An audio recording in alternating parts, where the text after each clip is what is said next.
right, you guys, glazing. I want to go over a few do's and don'ts of glazing, how to get your piece come out looking nice out of the kiln. This is one of those stages where you've worked really hard up to this point. You've worked on your piece, you've gone through a bisque firing, now your piece is ready to be glazed or added color to it. This is the stage that you can make or break your piece on your glaze job. You can have a very simplistic form, but do an amazing glaze job and it makes the piece. You can also have very complex with all kinds of attachments and textures and do a poor rushed glaze job and your piece isn't going to come out great. So glazing is important. It's something that you need to take your time on. So I want to go over a few things. Over here we got all of our glazes, our glaze walls, and some different glazing layering charts, which we'll talk about that in the future. Don't worry too much about that right now. With our glazes, a few things I want to point out. First is when you come over here to pick a glaze, pay attention to your swatches up here. On these swatches, these are done with these glazes on the clay that you guys use. So you're gonna know, hey, this is what this specific glaze is gonna come out of the kiln looking like. It does not have all of the glazes, so there are different ones than or what up here. There's some that aren't up here at all. So pay attention to these. These, when you pick a color that you like, say we like that one. If you flip it over on the back, it's going to tell you what the glaze is. And then in parentheses, it'll usually tell you the series. So all these glazes, different ones come in different series. For example, this one says Umber Float, and it also says Chum Plum, and then in the parentheses it says PC. The PC stands for Potter's Choice. There's a Celadon series, there's a Shino series, there's all kinds of series. Think of it like car brands. So you would find it on the back, you'd match it up with the glaze. If you ever have trouble finding the glaze that you need, just ask your teacher, they'll help you out. Sometimes you're staring right at it and then you just need another eye to look for it. Things to pay attention to when you're looking at your swatches. Does your piece have texture? Does it have things that you don't want to disappear on there? All of the swatches, there's a reason that they all have some kind of texture design as well as smooth, so that you can get a good look at what your glaze will do on smooth clay and what it'll do with texture. A lot of textures, a lot of glazes will highlight your texture for you. Where they hit a break in the clay, they'll turn clear, and where they pool up, they'll turn darker, so it really highlights your texture, as you can see like with that glaze. So if you have a whole lot of texture that you want to be seen, you're not going to want to choose a glaze like this where you can see how much it covered up and filled in that texture. So be paying attention to that.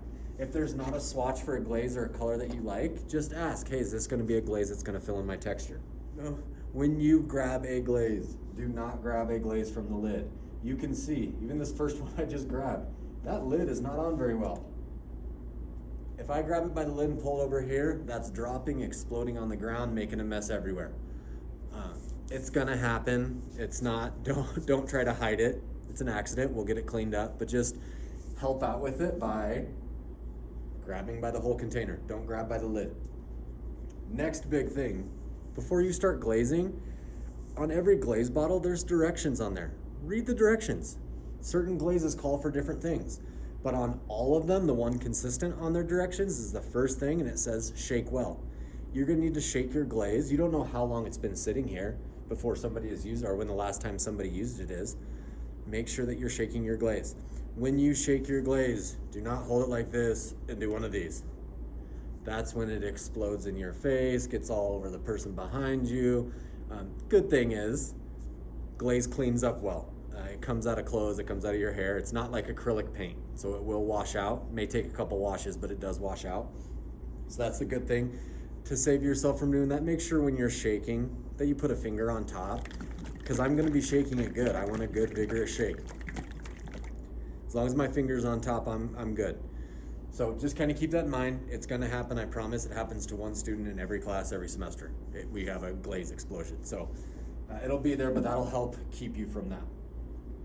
Big thing with glazing is it's not like painting. Painting, you put one coat on your canvas or what you're working with. With glazing, we do multiple coats. You'll read in the directions on these, every glaze calls for multiple coats. Most of them, that kind of standard number is 3 coats. What that means is if I have a ceramics piece, I'm going to glaze my whole thing, letting that coat completely dry. That would be one coat. Then I would do a second coat, letting that coat completely dry. Then I would do it a third time. I'm building up those glaze layers. The two biggest issues, and I'll show you a good example to kind of lock this in a little bit in a sec for you, is that the big issue with students on their first time glazing, or issues that I see, especially in Ceramics 1, is that students' pieces will come out of the kiln and they either miss spots or you can see the actual brush strokes in their glaze work, which is an indication that their glaze is too thin or they spread their glaze too much, or rushed. Because if you rush and do 3 coats before they've dried, you're really only doing 1 coat, you're just adding a little bit more glaze. So make sure you're doing those good 3 coats. Goes back to what I mentioned before about taking your time. When you are glazing, when you come in for a class period, especially this year when we have 50-minute class periods, you should not finish a glaze job in a class period. You should spend the whole class period glazing, because you're gonna have some downtime of waiting for that glaze to dry. It doesn't take 30 minutes for your glaze to dry. Some glazes dry quicker than others. As you start building up layers, it may take a little bit longer to dry, but making sure that you're doing it and taking your time. This is part of that craftsmanship grade we talk about. Your glaze work is part of that. So make sure that you're taking your time with it. For the brushes that you'll use for your glazing, you can check by either one of the sinks. There's glaze brushes that can be used. Just make sure you're rinsing those out at the end of class and throwing them in the bucket on the cart. So we'll be good for that. Other thing I want to mention with glazing is some students, they like to put their brush directly into the glaze bottle. Totally fine. Some glazes, as they run lower on glaze, that makes it a little tough because you can't see your brush. If you want to pour into a container, that's totally fine. Utilize, each one of you grabbed a water dish to use for the year. During your glazing day, whenever you choose that to be, your water dish turns into your glaze dish. Just use that. You can also use the small cups we use for slip that are on my desk. You can utilize those for your glazing as well. Just whatever you have left over at the end, because chances are you'll have a little bit, don't just rinse it down the sink. Put it back into the container that you took it from.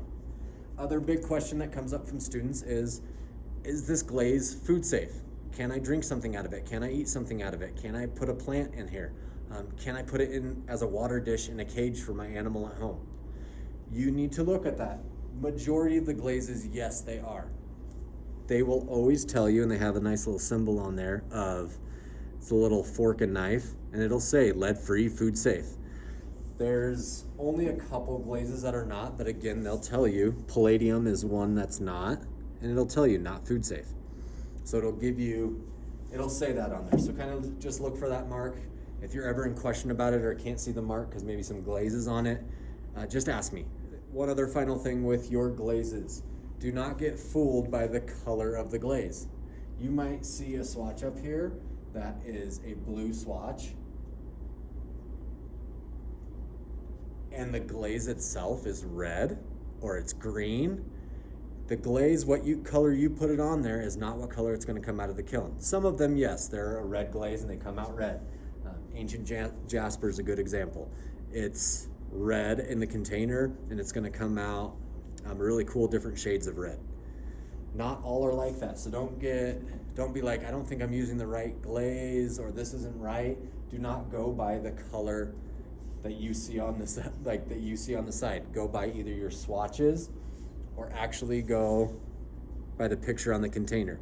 Only thing I will warn against going by the picture on this is we don't know what clay they used on this. We don't know what temperature it was fired at. This is just what they did. It'll give you kind of an interpretation. These are going to be your true. This is the clay we use, fired at the temperature that we fire at. So work with your swatches the best you can. If there's not a swatch, ask me, or picture should give you a pretty good idea, but don't go by the glaze color. Through that chemical process of glaze firing, your color is going to change. So don't get freaked out if it's a different color. If it's supposed to be a blue and in the container and in this indigo float's a great example where it's going to come out nice blue, and it does come out that nice blue, but the actual glaze color is like a tan or almost a gray. It will change.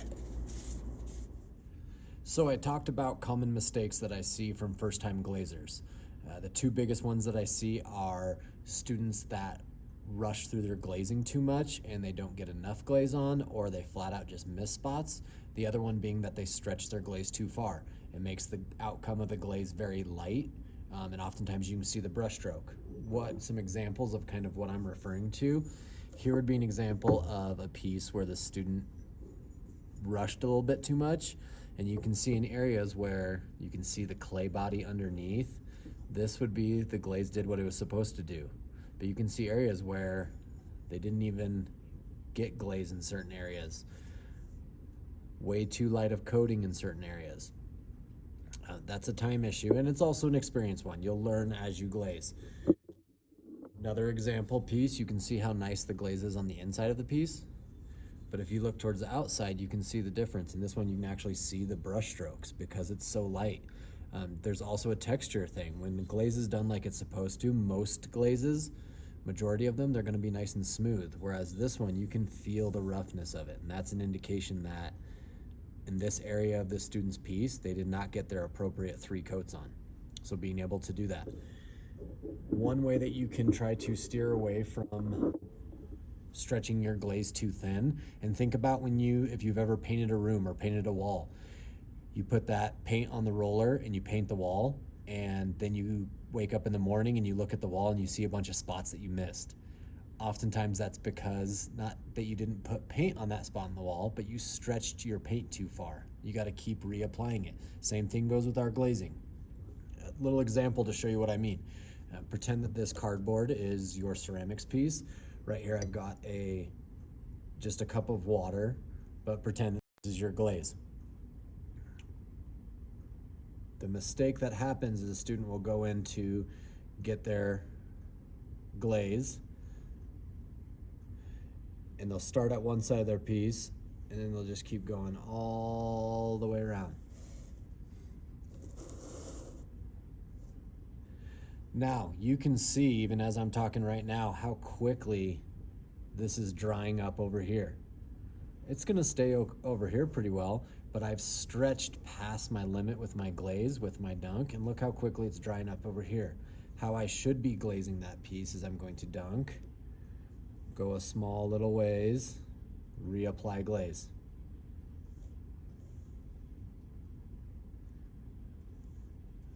So I'm doing smaller areas, reapplying glaze more often. And you can see the difference. That first line that I did is almost completely dried up. That is when you get that effect. When I've done excellent coating and it stays, you can see how well that stays. Yes, it's gonna take your coat a little bit longer to dry. That's all right, you're given that time. But you want outcomes like these pieces where it's got a nice, clean glaze. I don't see any brush strokes. Everything's real shiny that you can see. That's what you're looking for.